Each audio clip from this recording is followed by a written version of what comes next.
Alex Hormozi, Dan Martell, Stephen Bartlett, heck, maybe even Charlie Morgan have replaced the conventional MBA. In fact, you can probably get a higher level of education from YouTube than you can from any sort of educational institute where the professor who's teaching you has never even started a business themselves. So the students of YouTube are probably the entrepreneurs of the future, right? Well, funnily enough, it's completely wrong. In fact, I've worked with countless of these YouTube entrepreneurs, and all I see is work avoidance, mental masturbation wrapped up as research, good looking landing pages and websites, but no actual clients. And that's because YouTube entrepreneurs, quote unquote, never do anything to actually move their business forward. In this video, what I'm going to do is I'm going to show you the 5 main traps that YouTube entrepreneurs fall into. And then what I'm going to do is I'm going to give you the most tactical steps that you can get done by tonight to actually overcome these traps and never fall into them ever again. If you don't know who I am, my name is Hadi Solman. I'm the founder and CEO of Compass. We essentially hold entrepreneurs accountable so they get a higher return on their time. The first point is videos over constraint. These entrepreneurs would rather binge watch Alex Hormozi than actually work on the constraint of the business. I'll make this as simple as possible for you. There's only 3 possible constraints that any business can have. You either don't have enough customers, so you need to get more customers, you need to keep your customers longer or make them worth more, so that's the second thing. And third, meaning increase the enterprise value of the business. Usually, it's not at all the enterprise value of the business because most people are starting out. You can talk about selling your business when you're at that level. Right now, it's not even about making your service better because how does your service actually become better? When you stop binge watching Alex Hormozi, when you stop binge listening to podcasts like Stephen Bartlett and actually work on the constraint of the business, it's usually just you don't have enough customers. You need to get more customers. How do you get more customers? Very simple. You actually spend time advertising.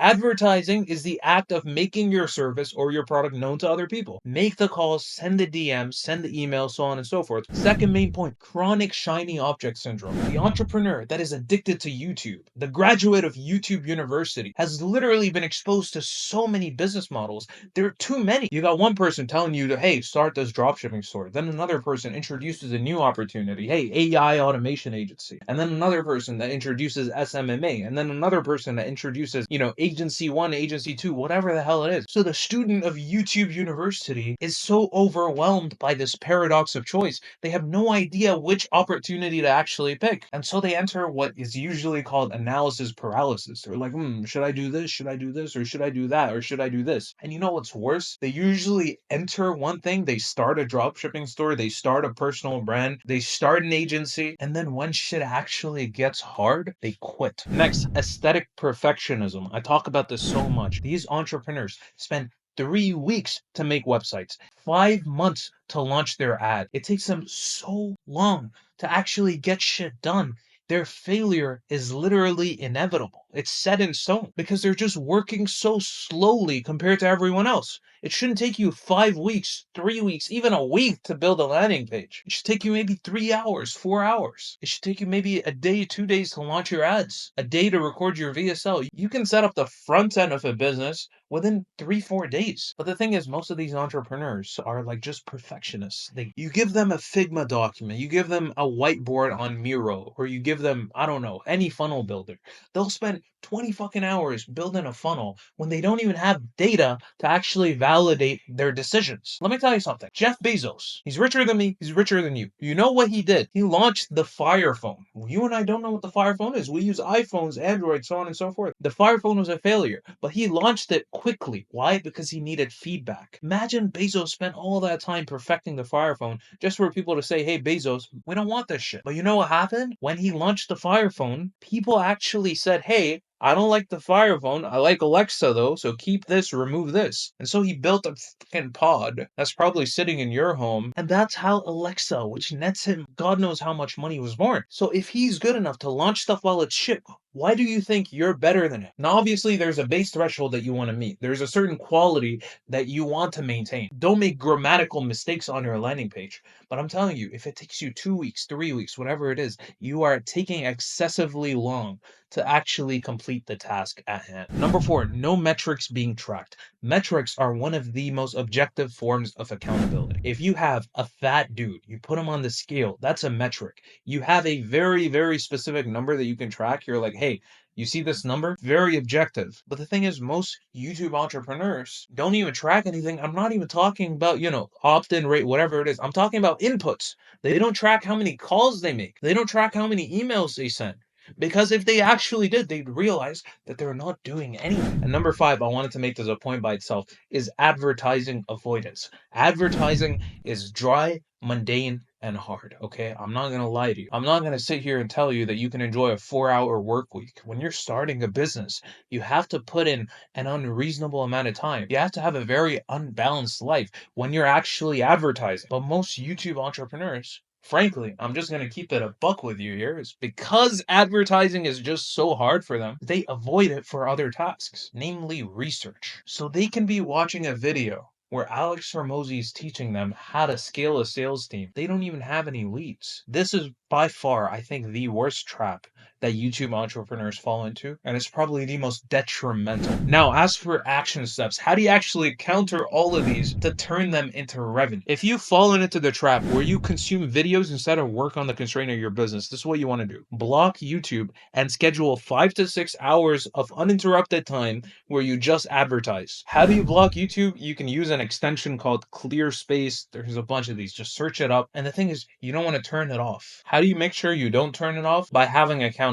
Now, if you're interested in the accountability systems that we provide to entrepreneurs, I'm hosting a free 6-week focus challenge. In this free 6-week focus challenge, we'll basically install systems of accountability for you that'll allow you to actually focus on the stuff that makes you money. No more distractions, no more research. We'll keep you accountable to just doing the highest leverage thing in your business at any given time. We have systems that operate on the week, the day, and the hour. We assign you a dedicated coach, and again, it's free for 6 weeks. And by the way, because this is a new offer, I'm taking a one-on-one call with you every single week just to ensure that everything's working smoothly. So the link for that is going to be down below in the description. Second action step, if you have succumbed to chronic shiny object syndrome, what you want to do is you want to commit to one funnel, one service, one avatar. I am telling you, 99% of the businesses that you see, drop shipping, SMMA, any sort of agency model, even the AI automations, all of them can get you to 100K a month, even $1 million a month. But it's not about whether or not they work, it's about whether or not you work. And all you truly need is commitment.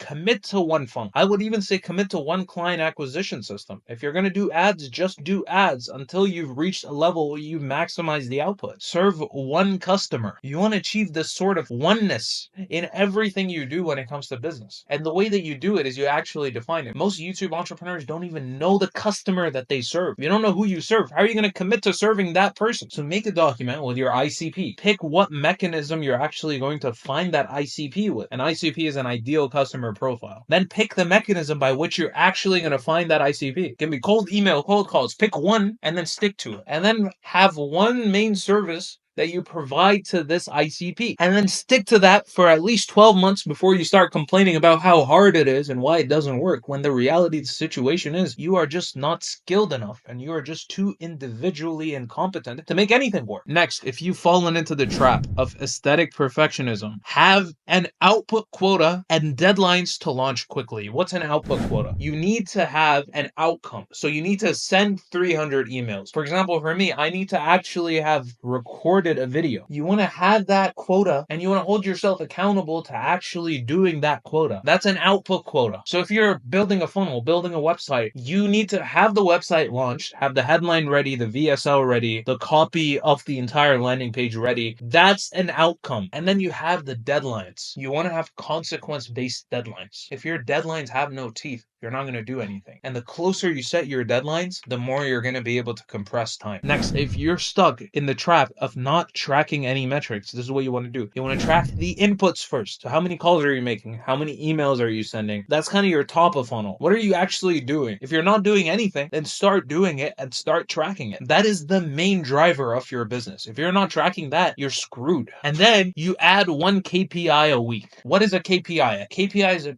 key performance indicator. So again, let's say that I'm cold calling, okay? I'm cold calling local businesses to sell my SMMA service. The first thing that I track is how many calls I actually make. Once I do that, next week, I track pickup rates. Then I track book rates. Then I track something else. You keep adding stuff on. Now, don't do this excessively, okay? Once you have like the main KPIs, don't over track. And number 5, if you're stuck in the trap of advertising avoidance, just advertise. Break your task down into how many calls, how many DMs, how many messages, how many ads, how much content you need to make. Break it down as much as possible and then just do it. And if you're not doing it, then you're probably distracted. And if you're a YouTube entrepreneur, this video is the distraction. So eliminate YouTube, eliminate Instagram, eliminate whatever the hell it is that allows you to avoid the work that needs to be done. I am telling you, this is going to be the best worst thing you'll ever do. Most people never succeed because they can't sacrifice what they kind of want for what they really want. What do you really want? Do you really want to scale a business? Do you really want the time, financial, movement freedom that you actually started your business for? Or do you kind of want to avoid the calls, avoid the DMs, avoid the inputs that'll actually get you there? And instead of that, watch an Alex Hormozi video or watch my video, heck, watch a podcast, explore a new shiny object. That, ladies and gentlemen, is your choice. If you like the video, leave a comment down below. I usually read all of them, respond to all of them if time permits. That's all. Ciao.